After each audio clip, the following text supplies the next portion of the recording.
Hello दोस्तों, कैसे हैं आप सब। उम्मीद करते हैं आप सब बहुत बढ़िया होंगे, बहुत अच्छे होंगे। आपकी पढ़ाई भी बहुत अच्छी चल रही होगी। और दोस्तों, आज के इस क्लास में देखने वाले हैं हम क्लास 9th मैथ का चैप्टर 2, जिसका नाम है बहुपद। और इसकी प्रश्नावली 2.1 आज हम हल करेंगे।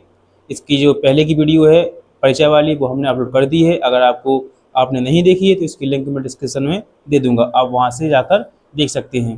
दोस्तों, आप जुड़ चुके हैं मास्टर जी के साथ में। मैं हूं आपका अपना गोलू भाई। आप गोलू सर कुछ भी बोल सकते हैं, सब चलेगा। तो दोस्तों चलिए देखते हैं आज की जो हमारी प्रश्नावली 2.1 है, इसमें हम क्या क्या पढ़ने वाले हैं। बहुत ही अच्छी मज़ेदार तरीके से पढ़ने वाले हैं इसमें हम। तो देखते हैं दोस्तों, आइए शुरू करते हैं। प्रश्न है हमारा, निम्नलिखित व्यंजकों में कौन कौन एक चर में बहुपद है और कौन कौन नहीं है, कारण के साथ उत्तर दीजिए। यानी ये हमें 5 व्यंजक दिए गए हैं। ये हमें पांचों क्या दिए गए हैं दोस्तों, व्यंजक दिए गए हैं। हमें बताना है कौन कौन एक चर में, यहाँ देखिए दोस्तों, एक चर में बहुपद है।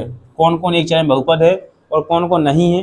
फिर उसका उत्तर दे के हमें क्या है, उसके जो कारण हैं वो भी बताने हैं कि क्यों है और क्यों नहीं है।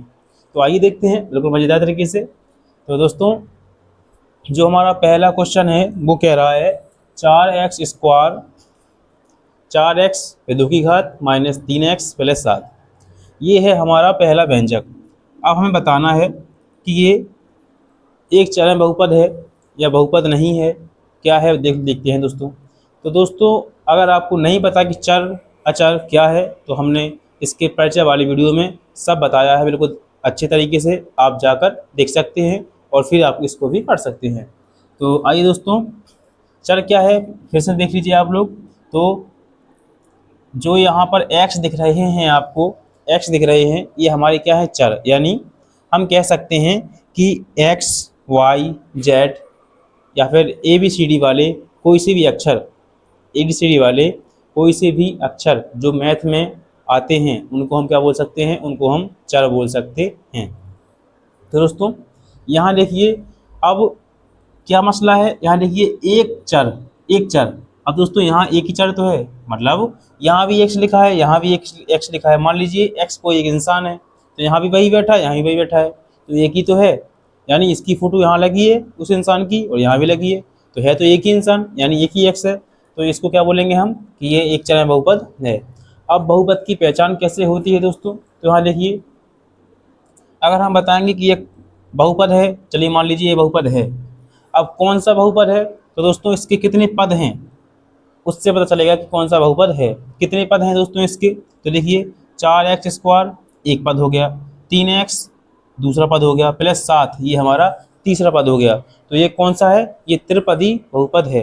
कौन सा है दोस्तों, यह त्रिपदी बहुपद है, यानी कि इसमें 3 पद हैं, तो ये त्रिपदी बहुपद है। अब ये एक चर में बहुपद है कि नहीं, तो हाँ दोस्तों, क्योंकि इसका एक ही चर है। यहाँ भी देखिए x, यहाँ भी देखिए x, तो ये एक ही चर है, तो ये एक चर में बहुपद है। तो हम क्या लिखेंगे, हाँ हाँ एक चर में बहुपद है, एक चर में बहुपद है। कारण के साथ उत्तर दीजिए। अब कारण बताना है कि क्यों एक चर में बहुपद है। क्योंकि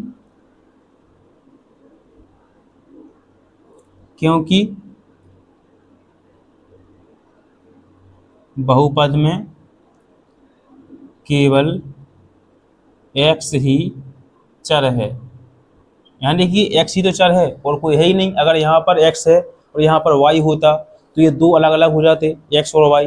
तो यहाँ पर होता दो चर में बहुपद। कितने चर में होता दोस्तों, दो चर में, क्योंकि यहाँ पर दो चर होते। अब यहाँ पर ओनली एक ही चर है, तो हम क्या बोल सकते हैं, क्योंकि बहुपद में केवल एक ही, यानी x ही चर है, तो यहाँ क्या हो सकता है, यहाँ पर, हाँ यह एक चर में बहुपद है। अब आइए देखते हैं दूसरा क्वेश्चन क्या है, y² प्लस √2। अब हमें ये बताना है ये एक चर में बहुपद है या नहीं है। तो दोस्तों देखिए, यहाँ देखिए, यहाँ x है, स्क्वायर है, प्लस √2 है। तो हमें तो ओनली चाहिए चर, हमें क्या चाहिए, ओनली चर। तो यहाँ पर देखिए, यहाँ पर जो y है क्या है, चर है। अब कोई भी संख्या चर कब होती है, जब उसकी घात 1 2 यानी तो जब उसकी एक पूर्ण घात हो, पूर्ण घात यानी बोल सकते हैं अपन कि पूर्ण संख्याएं क्या होती हैं, 0 1 2 3 4 5 6 7 8 9 10। तो जब उसके ऊपर कोई पूर्ण संख्या की घात हो तब उसको हम क्या मान सकते हैं, चर मान सकते हैं। और हमें पता है कि यहाँ पर स्क्वायर यानी 2 लिखे हैं और 2 क्या है हमारी, 2 पूर्ण संख्या है, तो ये क्या है हमारा, ये चर है। क्या है दोस्तों, ये हमारा चर है। इसके साथ में लिखा है प्लस अंडर रूट 2, तो हमें क्या करना है, ये हम क्या लिख सकते हैं इसमें, हम लिख सकते हैं इसमें हाँ एक यह एक चर में बहुपद है। अब दोस्तों लिखना है इसका कारण क्या हो सकता है इसका, तो इसका कारण वही है क्या, वाई स्क्वायर, यानी इसमें एक ही चर है। इसमें कितने चर हैं दोस्तों, एक ही चर है, कौन सा है, वो भी वाई। एक ही चर है और कौन सा है, वाई ही तो इसमें चर है। तो क्या लिख सकते हैं इसमें हम कारण, क्योंकि क्योंकि बहुपद में केवल वाई ही चर है। केवल कौन सा चर है, वाई ही चर है। अब देखते हैं दोस्तों हमारा सवाल नंबर तीसरा क्या कह रहा है। तीसरा सवाल यहाँ लिखा है 3 अंडर रूट टी, ये दोस्तों 3 under root T plus T under root 2। दोस्तों हमने क्या बोला था कि चर, कोई भी संख्या चर कब हो सकती है या फिर कब हो सकती है, जब उसके ऊपर एक पूर्ण संख्या की घात हो।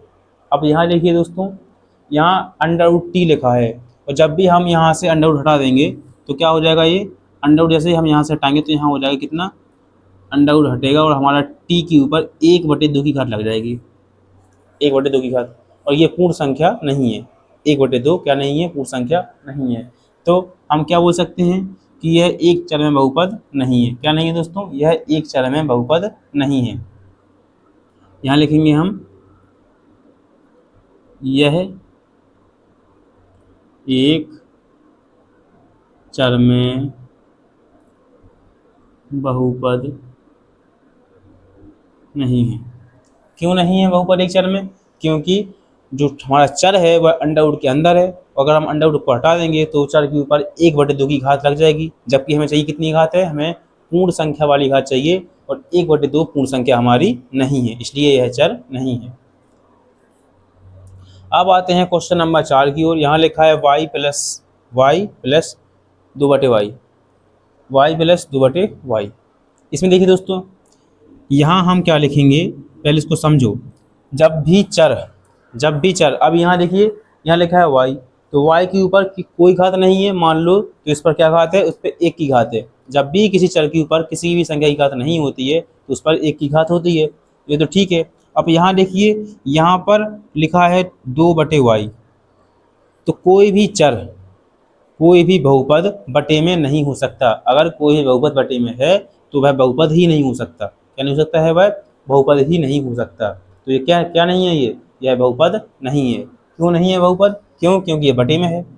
जब भी कोई व्यंजक बटे में लिखा हो, जब भी कोई व्यंजक बटे में लिखा हो तो वह बहुपद नहीं होता है, तो वह बहुपद नहीं होता है। और यहाँ देखिए 2/y लिखा है, तो यह बहुपद नहीं है। तो क्या लिखेंगे हम कि यह बहुपद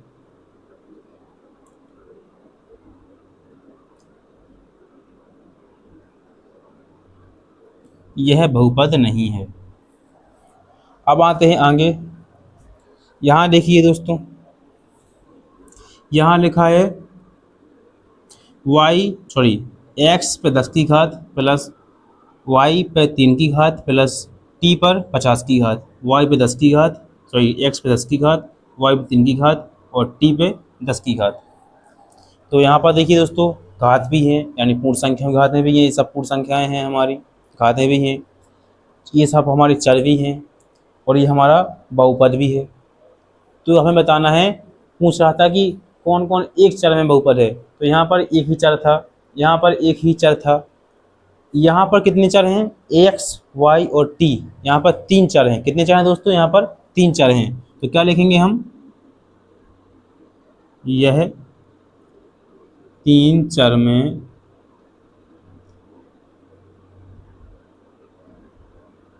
बहुपद है। कितने में है? 3 चर में बहुपद है। यह 3 चर में क्या है दोस्तों? बहुपद है, क्योंकि यहाँ पर x, y और t 3 प्रकार के चर हैं अलग अलग। तो यहाँ पर क्या बोलेंगे इसको हम? यह 3 चर में बहुपद है। और कारण क्या होगा इसका? क्योंकि यहाँ x, y, t तीनों अलग अलग चर हैं, इसलिए यह क्या होगा? इसलिए यह 3 चर में बहुपद होगा। दोस्तों यह था हमारा क्वेश्चन नंबर पहला। क्या आपको कहीं पर डाउट है अगर इसमें, तो कमेंट बॉक्स आपके लिए है, आप कमेंट कीजिए, आपका रिप्लाई मिलेगा। और अगर डाउट नहीं है तो आप इसको नोट कर सकते हैं और इसको आप या फिर स्क्रीनशॉट भी इसका आप ले सकते हैं। चलिए दोस्तों चलते हैं हमारे प्रश्न क्रमांक 2 की ओर, क्योंकि प्रश्न क्रमांक 1 हमारा पूरा समाप्त हो चुका है। अब आते हैं हम प्रश्न क्रमांक 2 पर। तो दोस्तों ये रहा हमारा प्रश्न क्रमांक 2, और इसमें अब देखते हैं क्या पूछा गया है और क्या हम कैसे हल कर सकते हैं। तो ये है, निम्नलिखित में से प्रत्येक में एक्स स्क्वायर का गुणांक लिखिए। यानी जो हमें ये बहुपद दिए हुए हैं, हमें इनमें बताना है कि एक्स स्क्वायर का गुणांक क्या है। हमारा एक्स स्क्वायर का क्या गुणांक है, यानी एक्स स्क्वायर के साथ में क्या गुणा में है, ये बताना है हमें। तो आइए देखते हैं क्या गुणा में है क्या नहीं है। सबसे पहले दोस्तों हमारा पहला क्वेश्चन तो दिया गया है, वो लिखा है 2 plus x square plus x. हमें चाहिए ओनली एक्स स्क्वायर। सवाल में जहाँ जहाँ भी एक्स स्क्वायर लिखा है हमें ओनली उसी जगह पर देखना है, बाकी सब छोड़ दो। तो यहाँ देखिए दोस्तों, हमारा पहले सवाल में लिखा है यहाँ पर एक्स स्क्वायर। अब हमें बताना है कि एक्स स्क्वायर के साथ में गुणा में क्या है। एक्स स्क्वायर के साथ में गुणा में क्या है? तो यहाँ पर गुणा में तो यहाँ कुछ नहीं है। अगर गुणा में कुछ नहीं है तो यहाँ पर एक छिपा हुआ है। एक छिपा हुआ है मतलब क्या? यहाँ पर लिखा हुआ है कैसा? यहाँ पर 2 प्लस 1 गुणा एक्स स्क्वायर प्लस एक्स, ऐसे यहाँ पर लिखा हुआ है। क्योंकि जब भी हम गुणा करेंगे एक का एक्स स्क्वायर में तो बड़े में एक्स स्क्वायर ही आएगा। जब भी हम किसी संख्या गुणा एक में करते हैं तो वही संख्या आती है। मान लीजिए हमने यहाँ पर 2 गुणा 1 लिख दिया, तो गुणा करें कितना आएगा हमारा? 2 ही आएगा। वैसे ही जब भी हम यहाँ ऐसे करेंगे तो हमारा कितना आंसर आने वाला है? एक्स स्क्वायर ही आने वाला है। तो क्या बताएंगे इसका हम आंसर? इसका उत्तर होने वाला है 1। क्या है इसका उत्तर? 1। एक्स स्क्वायर का गुणांक क्या है? हमारा 1 है। एक्स स्क्वायर का गुणांक क्या है इसमें? हमारा 1 है। अब आते हैं सवाल नंबर दूसरे पर। यहाँ है दोस्तों 2 minus x square plus plus x पर 3 की घात। इसको देख लेते हैं दोस्तों। यहाँ देखिए हमें चाहिए ओनली एक्स स्क्वायर, हमें एक्स क्यों नहीं चाहिए, हमें एक्स पर 3 की घात नहीं चाहिए। पूछा गया है हमसे ओनली एक्स स्क्वायर, तो हमें ओनली एक्स स्क्वायर ही चाहिए, बाकी सब छोड़ दो, बाकी सब जाने दो। तो हमें ओनली एक्स स्क्वायर चाहिए। तो देखिए यहाँ भी क्या हो सकता है दोस्तों, यहाँ भी एक्स स्क्वायर में कोई गुणांक नहीं दिख रहा, हमें कोई गुणांक नहीं है। तो यहाँ पर 1 छिपा हुआ है। क्या छिपा है दोस्तों? यहाँ पर 1। अब बस फर्क क्या है कि यहाँ लगा था प्लस, तो यहाँ था प्लस का 1, और यहाँ लगा है माइनस, तो यहाँ किसका 1 होगा? यहाँ पर होगा माइनस वाला 1। कौन सा 1 होगा दोस्तों? माइनस वाला 1। यहाँ क्या लिख सकते हैं हम? 2 माइनस 1 गुणा एक्स स्क्वायर प्लस एक्स पर 3 की घात, है कि नहीं? तो एक्स स्क्वायर का गुणांक क्या होने वाला है हमारा? -1। क्या होने वाला दोस्तों? -1। तो यहाँ क्या लिख सकते हैं उत्तर में हम? -1। ये है हमारा एक्स स्क्वायर का गुणांक। अब आइए तीसरे सवाल पर क्या है। यहाँ देखिए क्या लिखा है, π/2 x square plus x. π/2 x square plus x. बताना क्या है हमें? एक्स स्क्वायर का गुणांक। जहाँ एक्स स्क्वायर लिखा है ओनली उसी को देखो, बाकी सब छोड़ो। तो देखिए यहाँ हमें ओनली इसको देखना है। यहाँ पर बीच में प्लस माइनस नहीं लगा है, यानी क्या हो सकता है? यहाँ पर गुणा है। क्या है? यहाँ पर गुणा है। तो बस हमें गुणांक मिल गया। हमें चाहिए था एक्स स्क्वायर गुणांक, तो क्या है इसके गुणा में? π/2। क्या इस गुणा में क्या है इसके? π/2। तो क्या लिखेंगे यहाँ पर हम? यहाँ लिखेंगे हम, चलिए इसको भी हल कर देते हैं। π/2 गुणा एक्स स्क्वायर प्लस एक्स। तो देखिए दोस्तों ये आ गया है गुणा में। क्या आ गया गुणा में? π/2। तो इसका उत्तर क्या होने वाला है हमारा? इसका उत्तर होने वाला है हमारा π/2। अब आते हैं हमारे सवाल नंबर 4 पर। ये लिखा है √2 x - 1। हमसे पूछा गया था एक्स स्क्वायर। अब आप ध्यान से देखिए, क्या यहाँ पर एक्स स्क्वायर लिखा है कहीं पर? नहीं लिखा है। अगर यहाँ पर एक्स स्क्वायर ही नहीं है तो गुणांक क्या होगा उसका, है ही नहीं। जब एक्स स्क्वायर ही नहीं है तो क्या होगा, जीरो होगा। तो क्या लिखेंगे यहाँ पर हम, यहाँ लिखेंगे हम जीरो। क्या लिखेंगे, एक्स का एक्स स्क्वायर है ही नहीं तो क्या होगा यहाँ पर, जीरो होगा। यानी एक्स स्क्वायर का गुणांक है ही नहीं। पहली बात तो एक्स स्क्वायर ही नहीं है तो जीरो क्या गुणांक क्या होगा उसका, कुछ नहीं होगा। तो ये रहा हमारा प्रश्न क्रमांक तीसरा। अगर कहीं डाउट है तो कमेंट में पूछ लीजिएगा, वरना नोट कर लो। और अब चलते हैं प्रश्न क्रमांक हमारे 3 की तरफ। प्रश्न क्रमांक 3 लिखते हैं हम। तो दोस्तों ये रहे हमारे क्वेश्चन नंबर 3 और क्वेश्चन नंबर 4। अब देखते हैं इसको क्या करना है, इसमें कौन सा हल करेंगे। अच्छे ध्यान से देखिएगा दोस्तों थोड़ा। तो क्वेश्चन कह रहा है 35 घात के द्विपद और 100 घात के एक पदी का एक एक उदाहरण दीजिए। यानी हमें 35 घात के द्विपद ऐसा बहुपद लेना है जिसमें दो पद हों, और 100 घात के एक पदी यानी एक ऐसा बहुपद लेना है जिसका एक ही पद हो ओनली, और उस पर घात होनी चाहिए 100 की, और इस पर होनी चाहिए कितनी घात, 35 की घात होनी चाहिए। तो आइए देखते हैं, इसका भी हल कर लेते हैं। सबसे पहले देखते हैं हम 35 घात के द्विपद की। द्विपद यानी दो पद, किसी भी बहुपद के दो पद होने चाहिए। तो देखते हैं, मान लीजिए हमने यहाँ ले लिया एक्स, एक्स के ऊपर लगा दिया हमने 35 की घात, माइनस लिख दिया 4। दोस्तों ध्यान से देखिए, एक पद ये है और एक पद ये है, और उस पर 35 की घात है। सबसे हाईएस्ट घात किसकी है, 35 की है। तो ये हो गया हमारे दो पद वाले 35 घात का बहुपद का उदाहरण। अब आते हैं 100 घात के एक पदी का। तो हम कुछ भी लिख सकते हैं, यहाँ पर लिख दिया हमने वाई पे 100 की घात लीजिए, ये हो गया हमारा एक पद। आप अपने मन से कोई भी ऐसा लिख सकते हैं, ठीक है दोस्तों। तो ये हो गया हमारा क्वेश्चन नंबर तीसरा। अब आते हैं क्वेश्चन नंबर 4 की ओर। निम्नलिखित बहुपदों में से प्रत्येक बहुपद की घात बताइए। हमें घात लिखना है कि कौन से बहुपद की घात कौन सी है, और घात देखना कैसे है हमने ये जो परीक्षा वाली वीडियो है ना उसमें बता दिया है। अगर आपने नहीं देखा है देख सकते हैं, और यहाँ भी समझ लो कैसे समझना है। तो सबसे पहले देखते हैं पहला क्वेश्चन क्या कह रहा है। हमारा पहला क्वेश्चन है वो कह रहा है कि 35x पर 3 की घात, सॉरी 5x पर 3 की घात प्लस 4x पर 2 की घात प्लस 7x। हमें बताना है कि इसकी घात क्या है, इस बहुपद की जो है वो घात क्या है। तो जो भी बहुपद में सबसे बड़ी घात है, तो बताइए सबसे बड़ी घात कौन सी है। यहाँ पर 1 की घात हो सकती है, यहाँ पर 2 की घात है, यहाँ पर 3 की घात है। तो सबसे बड़ी घात कौन सी है, सबसे बड़ी घात तो है 3 की। तो हम क्या लिख सकते हैं कि बहुपद की घात 3 है। बहुपद की घात कितनी है दोस्तों, 3 है। अब आते हैं क्वेश्चन नंबर 2 पर। ये लिखा है 4 माइनस वाई, इस पर किसकी घात है सबसे बड़ी। तो भाई साहब इस पर सबसे बड़ी घात जो है वो है 2। कौन सी है दोस्तों, तो यहाँ लिखेंगे क्या हम, बहुपद की घात 2 है। माइनस नहीं लिखा दोस्तों, ये 2 लिखा है ओनली, ठीक है। लीजिए हमने हटा दिया ऐसे। यहाँ आते हैं, यहाँ क्वेश्चन नंबर तीसरा है। ये कह रहा है 5t माइनस अंडर 7। इस बहुपद की घात क्या है दोस्तों बताइए, इस बहुपद की घात क्या है। तो दोस्तों इसकी घात होने वाली हमारी 1। एक कैसे, क्योंकि यहाँ है हमारा चर, और चर के ऊपर किसी की घात नहीं है, चर के ऊपर किसी की घात नहीं है। अगर किसी की घात नहीं है तो यहाँ किसकी घात हो सकती है, यहाँ पर हम 1 की घात है। क्या है यहाँ पर 1 की घात है, हम यहाँ पर 1 की घात मान सकते हैं। तो हम क्या लिखेंगे, बहुपद, बहुपद की घात 1 है। क्या है दोस्तों, 1 है। आते हैं क्वेश्चन नंबर 4 पर। यहाँ तो चर ही नहीं है तो बहुपद कैसे हो सकता है, ये तो अचर है। तो क्या होगा, ये इसकी घात हो सकती है क्या, 0। क्या लिखेंगे इसकी घात हम, ये तो बहुपद नहीं है तो क्या लिखेंगे, 0। हम इसमें लिख दिया क्या हमने, 0। ठीक है दोस्तों, ये हो गया हमारे क्वेश्चन नंबर 3, क्वेश्चन नंबर 4। अब आते हैं हमारे लास्ट क्वेश्चन की ओर, जिसका नाम जो है क्वेश्चन नंबर 5।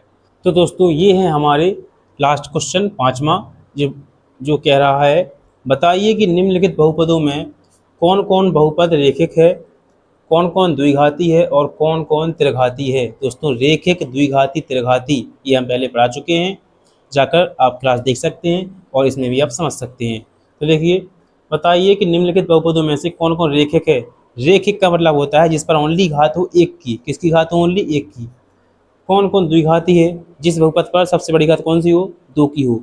और कौन कौन त्रिघाती है, जिस बहुपद पर सबसे बड़ी घात कौन सी हो, 3 की घात हो। तो आइए देखते हैं, आप समझ गए होंगे, आप देख भी लेते हैं। तो जो पहला हमारा क्वेश्चन है वो लिखा है एक्स स्क्वायर प्लस एक्स। तो इस पर सबसे बड़ी घात कौन सी है? इस पर सबसे बड़ी घात जो घात है ना वो है एक्स पर स्क्वायर, यानी एक्स पर 2 की घात है। अब घात 2 की है तो क्या कहेंगे इसको हम? इसको कहेंगे हम द्विघाती। क्या कहेंगे इसको हम? यह है हमारा द्विघाती। दूसरा क्वेश्चन है एक्स माइनस एक्स पर 3 की घात। सबसे बड़ी घात देखना है हमें, तो सबसे बड़ी घात कौन सी है दोस्तों? इस पर जो है सबसे बड़ी घात है वो है 3 की, तो इसको क्या बोलेंगे हम? त्रिघाती। त्रिघाती। तीसरा जो है ये लिखा है y plus Y square plus 4। Y plus Y पर 2 की घात प्लस 4। ये कौन सा है? तो इस पर सबसे बड़ी घात किसकी है? सबसे बड़ी घात है इस पर 2 की, तो क्या होगा? ये होगा हमारा द्विघाती। सॉरी, हाँ द्विघाती ऐसे।